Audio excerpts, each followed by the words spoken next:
sir. Okay, I am Olabiyi Ademola, counsel to Madam Chief Mrs. Lizzy Anjorin. A rí i pé wọ́n tún ti sún ìgbẹ́jọ́ yìí síwájú. Láti ọjọ́ tí a ti ń wá, ìní gangan la fẹ́ lè sọ wípé ilé ẹjọ́ ó gbà wá láyè láti move application tí ó ti wà nílẹ̀ látọjọ́. Sùnsún tí wọ́n sún síwájú lénìí fún ìdájọ́ lórí àwọn applications láti move lénìí.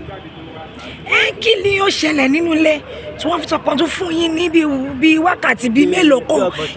Kí ló ṣẹlẹ̀ nínú ilé torí pé a rí pé ẹ tún jáde ẹ tún wọlé ẹ̀yin àti ẹnìkejì yín ẹ tún wá lọ ṣe àwọn papers kan wọlé. Kí ló ṣàlàyé fún wa lẹ́kùnrẹ́rẹ́? Nǹkan tó ṣẹlẹ̀ ni wípé lára àwọn applications tó wà before the court tá a fẹ́ move, so the other party sọ wípé ara àwọn nǹkan tí a serve wọn tá a attach as an exhibit ní pé kó wà fully bó ṣe yẹ kó kún sí, so therefore a dẹ̀ béèrè fún ilé ẹjọ́ pé kí ilé ẹjọ́ gbà wá láàyè láti reserve wọn ní the other full copies.